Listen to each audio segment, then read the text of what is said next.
Bienvenue en provenance des étoiles. Vous écoutez Julie Leblanc en compagnie d'Alexandre Aubry. Bonjour Alexandre. Bonjour Julie, comment vas-tu? Je vais très bien. Je suis très contente de te voir. Ça fait quand même un bon moment. Qu'est-ce qui se passe de nouveau au niveau astrologie depuis... En fait, depuis l'été dernier, on a toujours Jupiter qui est du côté du Lion, qui est une planète qui va nous aider à nous guider dans quelle direction on doit aller. Puis définitivement, tout ce qui s'appelle le monde des médias va être, va être favorisé et sera très favorable encore pendant quelques mois, du moins jusqu'au mois d'août, alors que là, Jupiter va changer de signe et va s'en aller en Vierge pour favoriser les domaines associés au travail. Donc, continuons notre bon travail dans les médias puisque Jupiter est favorable à tout ça, là. Ça, c'est en général pour tout le monde. Oui, Moi oui, qui oui. n'ai pas de planète en Lion, par exemple, ça fait quoi dans ma vie? Si ma mémoire est bonne, tu as un ascendant Verseau, ce qui signifie quand même que Jupiter se retrouve du côté de ta maison 7, qui veut dire la question sentimentale. Et si ma mémoire est bonne, dans les derniers mois, ça a été plus ou moins, ben pas plus ou moins, mais ça a été relativement actif et tu devais avoir quelqu'un avec qui établir une certaine situation. Honnêtement, là, attends encore une semaine. Et Ah là, oui! Jupiter va se mettre à nouveau en position d'avancement, parce que là, il rétrogradait là, depuis 3 mois. Donc, dans le fond, il est dans une position de recullement. C'est en fin de semaine prochaine que Jupiter se remet en avant, cesse de rétrograder, et là, il va redevenir à nouveau efficace dans ta maison 7 pour possiblement t'amener quelqu'un d'assez intéressant. Il va être dans ta maison 7 encore pendant tout de même plusieurs mois, là, encore un bon 4 à 6 mois.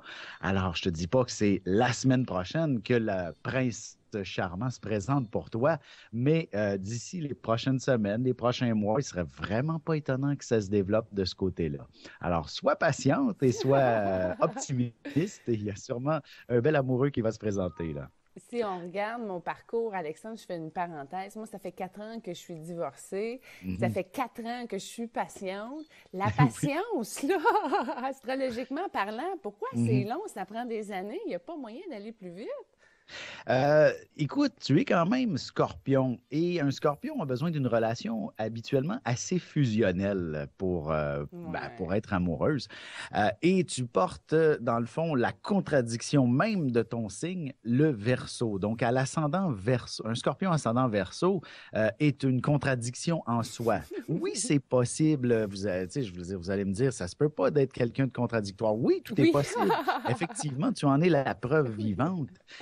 Alors, la question du Verseau, c'est de l'indépendance. C'est une personne qui se doit de se montrer, comment je pourrais dire, de n'avoir besoin de personne pour avancer, pour évoluer dans la vie, alors que le Scorpion, lui, a besoin, au contraire, ou bien il fusionne avec quelqu'un d'autre, ou bien il les intègre à lui-même. Alors, dans cette dynamique que tu vis actuellement, tu n'as pas rencontré personne qui est prête à fusionner avec toi. Ça, c'est bon. Alors, tu te dois, dans le fond, d'être intègre à toi-même Et c'est puisque ce que tu es je scorpion. suis.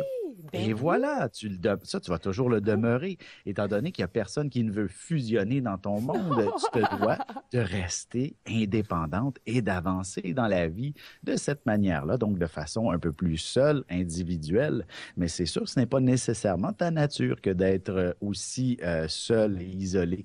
Alors, je te dirais tout simplement, entoure-toi de bonnes personnes comme on fait actuellement. Partage ce que tu as envie de partager avec des gens que tu aimes bien. L'amitié est également une possibilité intéressante lorsqu'on porte un ascendant verso. Alors, je t'encourage à continuer d'élargir ton cercle social pour compenser l'affectif d'une certaine façon. Alors, ben, je dirais, mais quand même, à court terme, là, pour moi, un 6 mois, c'est même un court terme. Il Ah serait pas oui, mais c'est impossible parce que que je suis un moment quelqu'un donné, s'en je vienne. suis éreintée, là, la patience, elle a un bout, là. Tu sais, Oui, tu c'est me dis vrai qu'un 6 mois, je devrais m'enchanter, mais Alexandre, c'est 6 mois, là, ça porte à ma fête. Oui, ben, écoute, je te dirais avant ta fête, parce que j'ai pas ta carte du ciel là, sous les yeux, je l'ai de mémoire dans Ben, ma t'as tête. une bonne mémoire. Ben, je te dirais, j'ai plus de facilité à me rappeler de ta carte du ciel que de ton nom. Alors, Mais j'ai une question pour toi, OK? oui, vas-y. Là, c'est le fun. Tu m'as appris à me découvrir avec ce que Oui. tu m'as apporté. Effectivement, j'ai ce sentiment-là dans mon intérieur de contradiction. Oui, Mhm, je suis d'une nature indépendante. Oui, je suis d'une nature très intègre. Mais oui, je veux tellement partager et fusionner ça. Ça me bloque un petit peu entre le plexus et le cœur. Fait que mhm. là, j'ai un endroit là qui a une résistance, puis c'est tellement comme sous tension que du moment où je l'ai pris pour le soulever, ça a comme bouf apaisé. Fait que ça fait longtemps que j'ai comme un stress dans cette inconscience-là. Mhm. Comment qu'on répare ça, astrologiquement parlant? Euh, c'est comment je pourrais dire, la difficulté avec l'astrologie permet peut-être d'identifier certaines situations. Par contre, il n'offre pas la possibilité de guérir, de Oui, oui, mais attends un résorber. petit peu, là. Quand la planète, elle change de place, ton problème Voilà. évolue. Exactement. C'est la seule chose que l'astrologie permet, c'est de voir l'évolution de la situation. Alors, que l'on règle un problème ou non, théoriquement, l'astrologie nous dit que oui, on est en train de le régler. Mais comment? Je ne le sais pas. La vie, ça, est supposé l'avoir apporté à la personne, puisqu'on voit l'évolution de la situation. Évidemment, il y a toujours matière à interprétation si évidemment, je suis une personne assez optimiste de nature. Alors, je me dis, évidemment, le gros du problème devrait se régler. Dans ton cas, par exemple, pour ce qui est de développer une relation amoureuse, moi, je me dis, à l'intérieur des 6 prochains mois, cette situation va enfin pouvoir se résorber, se régler et tu vas pouvoir retrouver l'amour d'une certaine OK, façon. donc là, on parle d'un dernier 6 mois de sprint de marathon pour quelque chose de solide qui va pouvoir rester à travers du temps. OK, Oui, exactement. parce que là, le positionnement des planètes va arriver à une profondeur. À un moment donné, ça va être autre chose que des hommes de passage. Exactement, exactement. C'est une position qui inspire vraiment une stabilité parce que, comment je pourrais dire, tu sais, comme tu disais, tu es intègre avec toi-même. Ça, c'est très scorpion. Euh, euh, et il faut apprendre à faire certains compromis par moment. Et les compromis, comment je pourrais Oui, dire, oui. des fois, ils sont perçus. Je comprends ta position en disant, ben voyons donc, j'arrête pas d'en faire des compromis avec Ah les oui. personnes que je rencontre. Ce qui arrive, c'est que les compromis doivent se faire de façon naturelle, que ce ne soit pas un effort ou une corvée, mais bien quelque chose qui fait qu'on vient de trouver l'alter ego. Donc, la personne qui nous met en équilibre avec nous-mêmes et non pas une obligation de plier sur certaines parties qui sont importantes chez toi. Je donne un exemple.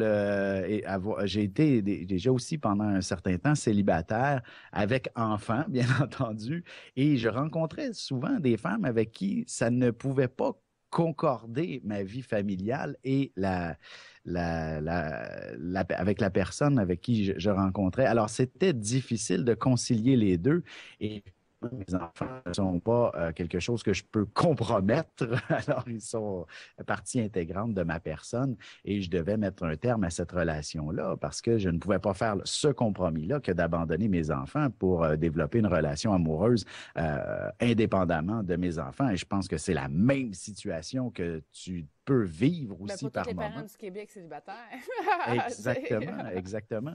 Alors donc, tu sais, je veux dire, dans mon cas, on m'a mis des femmes qui ne voulaient pas de vie de famille, par exemple, Ah, sur... puis moi, on met des gars, justement, qui ont peur d'ouvrir. C'est quoi dans les planètes, ça, la peur d'ouvrir? Pourquoi je suis confrontée à ça? J'ai-tu un Mars carré en Saturne au Soleil? Je sais pas.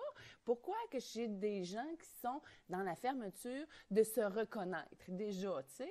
Parce Mhm. qu'après ça, c'est de le partager dans toute sa simplicité, mais pourquoi que les gens sont tant fermés? Comment ça s'explique, ça, dans le ciel astral? Mon Dieu, il y a beaucoup. Chaque individu étant unique. Ça, c'est bien certain.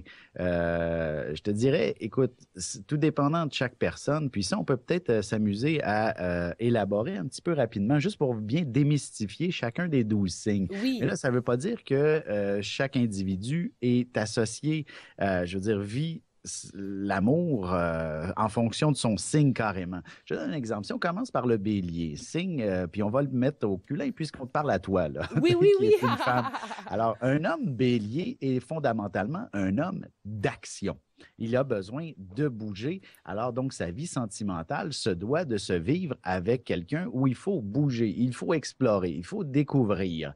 Et là, si on a un homme bélier qui est relativement paresseux d'une certaine façon, avoir quelqu'un qui est un petit peu plus à avoir son ouverture, bélier, qui est toujours dans l'action, qui dit week-end, on fait le tour de la province en vélo, par exemple, ou en kayak, ou bref, au moins escalader les montagnes, probablement que tu auras un bélier beaucoup plus ouvert et avec qui vivre une certaine intégrité. Alors, c'est donc, il faut comprendre que le bélier a besoin de bouger. Oui, j'ai pas eu de bélier comme chum. Jamais. OK. On dit Un- ça. Ouais. Si on continue avec un Oui. taureau, là, tu Vas-y. aurais un taureau pour qu'il soit heureux, un homme taureau, il se doit d'avoir une sécurité financière. Ah, ben ça, je l'ai pas pantoute. Non, mais ça ne doit pas venir de toi, là. Ah, Au OK, contraire, c'est là, si sa tu aurais sécurité. OK. sa sécurité, tout à fait, parce que là, si c'est toi qui lui offres, voilà, là, tu serais coincé avec un dépendant affectif. Ah, C'est fou comme ça. Un taureau fait difficilement la différence entre le matériel et l'affection. Alors, c'est comme interrelier ces deux-là. Donc, pour un taureau, un homme taureau, le sentir qu'il y a une sécurité sur le plan financier, il peut donc être à l'aise sur le plan affectif et être heureux oh dans là ce là, qu'il quel peut genre de obtenir. relation qu'on fait avec un homme de même. Et je comprends pourquoi j'ai pas eu de chum taureau. C'est bon. OK, c'est bon. On va y arriver. On va trouver Oui, le mais c'est pas signe. nécessairement oui, c'est pas négatif en soi, je te dirais. S'il a un confort matériel, Oui, oui, mais tu peux là, être sûr tu qu'il va être. perds le déséquilibre matériel. Oublie ça, ça marche plus dans la vie affective. Moi, je veux pas avoir une vie Voilà. affective conditionnelle au matériel. Wow, non, Exactement. ben C'est la non. difficulté avec ce signe-là, OK. tout à fait. Il y a d'autres personnes avec qui ça peut très bien Ben fonctionner et plus oui. tu donnes de la sécurité matérielle à un Ah, taureau, plus il va être heureux. ah. Et plus il va pouvoir s'élever aussi spirituellement. Hein. Ah, Oui, effectivement, un ah taureau, là là. plus il est attaché à la terre, plus il va être capable de se détacher également du Mhm. matériel. C'est ce qui est particulier du taureau. C'est un signe qui a besoin de cet équilibre-là entre le matériel et aussi l'immatériel, bien entendu. Comme tout le monde, on a besoin de quelque chose de plus émotif ou encore d'assez spirituel. Bref, il faut équilibrer tout ça. Et un taureau, plus l'équilibre va se faire, c'est tout simplement parce qu'il est bien ancré dans le sol. Continuons avec le Gémeaux qui, lui, a besoin de parler. C'est une personne qui a besoin de s'exprimer. Et là, il y en a plein qui vont me dire, oui, mais mon Gémeaux, moi, il ne parle pas. Eh bien, c'est parce qu'il y a un petit problème. Il y a carrément un problème. Il faut délier sa langue d'une façon ou d'une autre. Je connais même une bonne personne, une bonne amie à moi qui a un chum Gémeaux qui, elle, est dans l'énergie comme nous. C'est une voyante et elle est coincée avec ce Gémeaux-là qui ne veut pas parler. Là, je lui dis, ah, est-ce qu'il y a un petit quelque chose à régler? Puis effectivement, un jour, on était au restaurant, puis il m'a jasé, mais beaucoup, il n'arrêtait pas de parler. Je dis, tu vois, il n'est pas si bloqué que ça, ton Gémeaux, là. C'est tout simplement de trouver la bonne chose à discuter par moment. Et puis là, elle réalise en bout de ligne que finalement, elle dit, OK, je le comprends mieux, mon chum, maintenant. Ah oui. C'était relativement simple. C'est que L'ésotérisme ne lui provoque pas une diarrhée verbale. ben, c'est qu'il est très curieux de l'ésotérisme pour être avec une voyante, mais il ne sait pas quoi dire avec ça. Alors, c'est tout simplement, j'ai dit, Ah, c'est d'aborder la mignon. Fait que conversation. je comprends pourquoi j'ai pas de chum dans ces trois planètes-là. OK. Voilà. Alors, donc, c'est sûr que l'ésotérisme, mais par contre, je dirais qu'un Gémeaux avec qui tu peux lui faire comprendre verbalement l'ésotérisme, tu vas le passionner, là. Ça Oh, serait pas ouais. mauvais. Parce que Bon. tu es ascendant Verseau, donc un autre signe d'air peut être très compatible avec toi. Le cancer, l'homme cancer, c'est la sensibilité à l'état pur. Ouais. Je dirais, en passant aussi, c'est le meilleur amant du zodiaque, règle générale.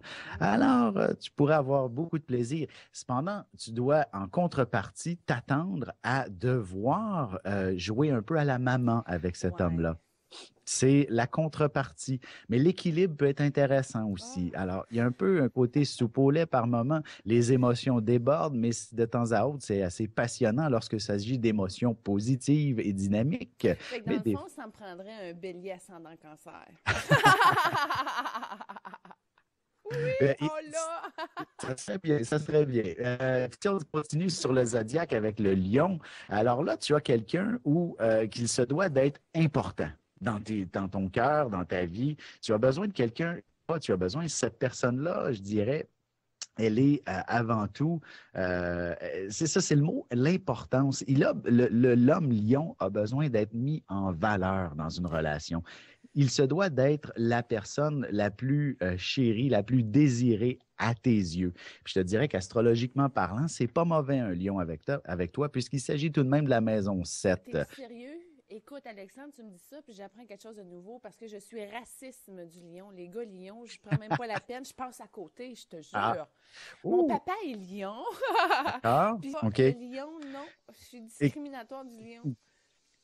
Ah, OK, voilà, voilà une attitude très scorpion et Ah c'est oui? bien correct. Puis je te dirais peut-être que Jupiter dans ta maison 7 au cours des prochains mois est justement en train de te dire, oh, oh, oh, fais attention de ne pas justement discriminer avant d'avoir connu en profondeur parce que le scorpion a besoin de connaître en profondeur. Ce n'est Oh! pas tous les lions là, qui peuvent être, parce qu'il y en a, les lions qui n'ont pas pu réussir à se placer sur un piédestal en avant-plan peuvent devenir despotiques pour s'imposer dans cette place-là. Mais normalement, tous les lions bien constitués devraient mériter leur piédestal. Mais c'est là qu'ils doivent se situer, tout simplement. T'es lion, toi, hein? Oui, tout à fait. OK, mais toi, c'est bon, t'es sur mon piédestal. Mais bref, c'est sûr, ça peut paraître un peu prétentieux comme symbolique. C'est vrai aussi. Mais ça, le lion, il est conçu comme étant un roi, puisqu'il est le signe du soleil et le soleil se trouve au centre du système solaire. Et il faut apprendre à être heureux avec cette réalité-là et ne pas la dénigrer non plus. Le roi, il a été mis en place par des raisons, pas par sa propre volonté, mais bien par la volonté ou bien du peuple ou bien de sa famille. Bref, c'est un petit peu ça. Et un lion, ça ne peut qu'être heureux justement sur le trône central. C'est ça sa position. Et c'est ça que je dis. Sauf qu'un lion heureux, c'est parce qu'il mérite sa position Ben et non écoute, pas l'impose aux autres. c'est Et là, il ça. va être... C'est ça qui se passe. Il y a trop de lions gonflés d'ego. Puis moi, Et un voilà. lion installé noblement, j'ai jamais vu ça de ma vie. C'est ça qui se Il y en a, passe. il y en a, il y C'est en a. vrai? Mais je te dirais, dans ta carte du ciel, c'est bien placé. Probablement que ton père n'a pas réussi à trouver cette position-là. Il est devenu un petit peu plus despotique. Ah, je l'aime beaucoup, mon papa. Ben oui, c'est Ben sûr. oui. Alexandre, moi, là, mes planètes de mission de vie sont en vierge. Toutes ces canalisations, guérisons, tout est là. Puis majoritairement, tous les gars que j'attire, c'est des vierges, ascendant vierge ou vierge. Moi, j'ai beaucoup de choses avec les vierges. Écoute, c'est sûr que dans la Vierge, de ta maison 7 qui est en Vierge aussi, qui fait en sorte que tu peux attirer effectivement des gens qui sont vierges. Donc, des hommes avec qui développer une relation avec la Vierge. Tu as Jupiter aussi du côté de la Vierge, Mars. Alors, c'est sûr qu'il peut y avoir une certaine attirance de ce côté-là, mais je te dirais de faire quand même attention puisqu'ils sont des gens, oui, stimulants, les hommes vierges, mais principalement encore une fois, des gens de signe de terre, donc un côté insécure s'y installe. Et ils ont peur aussi sur l'aspect affectif de ne pas être comblés, là, des fois. Ah, en tout cas, ça n'a pas marché avec eux. C'est que ça, Non, mais c'est ça ça. marche pas. Parce que ta maison 7 est assez large. D'ailleurs, je viens d'ouvrir ta carte du ciel là, pour être plus sûr de ce que j'avance. Et c'est ça, ta maison 7 est extrêmement large, à part du début du lion jusqu'à la fin de la Vierge. Alors, je dirais premièrement d'éviter les vierges du dernier décan. Ce n'est pas tout à fait recommandable pour toi. Donc, à partir du 15 septembre, c'est pas 10 septembre même, c'est pas l'idéal. Les deux derniers gars que j'ai eus dans ma vie étaient vierges du dernier décan. Les deux OK, derniers. Ben, c'est là que je comprends. Ce qui arrive, c'est ta maison 8. Et cette maison 8-là représente l'attirance. Tu sais, quelqu'un qui est là pour te transformer. À quelqu'un qui n'est que de passage dans la vie parce que la transformation, une fois qu'elle est complétée, cette personne-là est maintenant inutile dans ta vie. On s'entend là-dessus. Alors, c'est un peu ce qui arrive. Alors, je te dirais, c'est ça. Mais le premier et le deuxième décan, c'est pas mauvais, là. Je dirais qu'il y a peut-être quelque chose à des anicroches qui peuvent se vivre avec une vierge du premier décan, là. Deuxième, c'est très beau. Mais le premier décan, tu as Mars qui est là, là. Puis même à la fin du lion, je te dirais d'éviter les hommes qui sont aussi des derniers jours du lion. Ah, mon père, c'est ça. OK. C'est ça. Tu me dis C'est Mars d'éviter mon qui est père. là. C'est pour ça que ça l'accroche. C'est ça, mon Mars, ouais. Ouais. Mais sinon, un lion du premier et du deuxième décan, écoute, il n'y a pas de problème. C'est même super beau. Ah, ouais. Tu trouverais justement un lion qui a une À certaine... cette force, l'homme que je cherche, là, je le veux fort, là, c'est peut-être ça. une humilité nécessaire. Oui, c'est ça. Ah oui, Ah. c'est une personne quand même qui a une certaine notoriété publique, toi, et un lion a besoin d'avoir une certaine humilité pour accepter que tu peux être en public plus que lui, d'une certaine façon. C'est donc, ça serait, comme je te dis, premier, deuxième décan, tu trouverais probablement ce genre de lion-là, toi. Ça serait plutôt celui-là que tu attirerais. Si tu veux qu'on continue un petit peu, même balance, écoute, c'est à déconseiller fortement pour toi. Oui, ça marche pas. J'ai eu des remous de cœur avec des gars balance. Si j'aime Oui, pas ça, du monde pas branché, ouf! Ça non! ben, c'est ça. Tu n'as pas compris le principe de la balance. Je te dirais, c'est du bon monde, fondamentalement. Les hommes balancent, mais avec un scorpion, c'est rare que ça fonctionne. Mais dans ton cas, l'homme balance peut devenir jaloux et possessif pour plusieurs raisons. Mais ce que je veux dire, c'est qu'habituellement, ce sont des gens qui veulent l'équilibre, qui veulent que la relation soit parfaite. Alors, ne t'étonne pas quand ils te disent, est-ce que tu aurais envie que, je ne sais pas, au restaurant, par exemple. Et là, tu dis, ben là, branche-toi, tu veux-tu y aller, tu veux pas y aller. Mais là, il veut juste savoir si toi, tu as envie avant. Et là, si toi, tu as envie, ben là, il va peut-être réfléchir à quel genre de restaurant. Bref, ils veulent juste s'assurer que l'autre est sur le même diapason avant de prendre une décision. Et c'est ça qui fait que des fois, on a l'impression qu'ils ne sont pas branchés. C'est comme ça qu'il faut les comprendre, les balances. Je te dirais qu'un homme scorpion, dans ton cas... Mon ex-mari... Oui, bon, ben, si je m'en allais dire, c'est quand même intéressant comme relation. Ça fonctionnerait assez bien. Je ne sais pas quelle était ton entente avec ton ex-mari. C'est sûr qu'un homme scorpion peut être parfois contrôlant. Donc, c'est ça. Il faut donc les deux premiers décans du scorpion avec toi. C'est pas mauvais. Le dernier devient rigide un peu, là, mais sinon, fondamentalement, c'est une autre personne qui a besoin d'intégrité et de fusion dans une relation. Sagittaire, je te dirais à éviter complètement pour toi. Ce n'est pas l'idéal du tout, du tout, du tout. Il s'agirait plutôt même d'un signe auquel tu trouves impossible de trouver du temps pour vous rencontrer, pour vivre quelque chose. Il y aurait tout le temps un empêchement avec un Sagittaire. Un grand voyageur, c'est quelqu'un qui pourrait te faire rêver, mais en même temps, on n'accéderait jamais aux rêves. Avec toi, bien entendu, sinon, en tant qu'homme sagittaire, ce sont des gens habituellement qui amènent leur partenaire à l'action, à vivre des situations rocambolesques, bref, à être quelque chose de mais avec toi, ça serait plutôt compliqué. Puis en même temps, tu douterais de la fidélité du Sagittaire. Et quoique tu n'aurais peut-être pas nécessairement tort de douter de la fidélité du Sagittaire.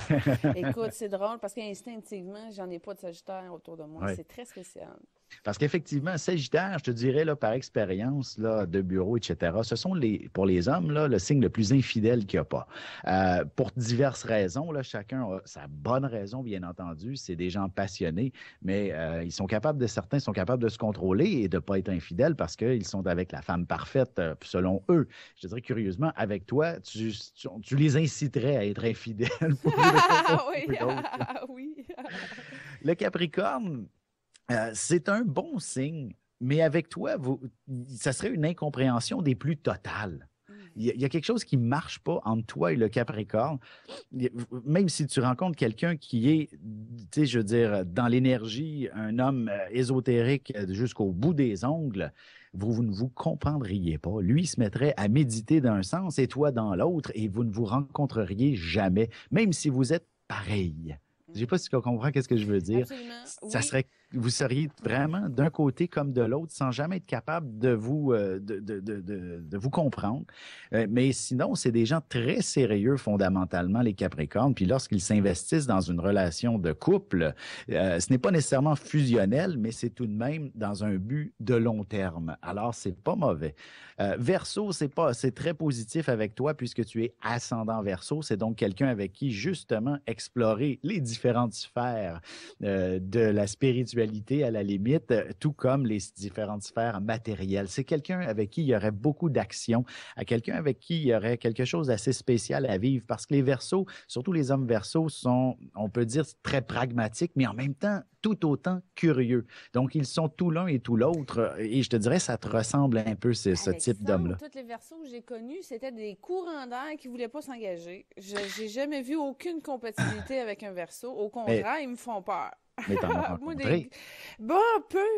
OK, peu. Peu. Bon, je te dirais, c'est tout simplement que c'était peut-être pas nécessairement les bons, là, mais fondamentalement, puisque tu es ascendant Verseau, si tu en vois un qui est très ouvert à l'idée de l'ésotérisme, de la spiritualité, etc., je crois qu'ils seront passionnés par ce que tu fais. C'est la même chose dans le Poisson, parce que voilà un signe qui s'appelle véritablement un signe qui est associé définitivement comment je pourrais dire, à l'énergie. C'est un signe qui n'a pas de balise sur le plan matériel, le Poisson. Et c'est assez fabuleux comme personne en général. Mais ils sont souvent intangibles, difficiles à comprendre, mais toi, comme tu es assez médium dans l'âme, tu peux facilement entrer dans la bulle d'un poisson et le comprendre. Alors, c'est ça un homme poisson, c'est qu'il est dans sa bulle, qu'il est dans son univers à lui, et il faut savoir comment y entrer.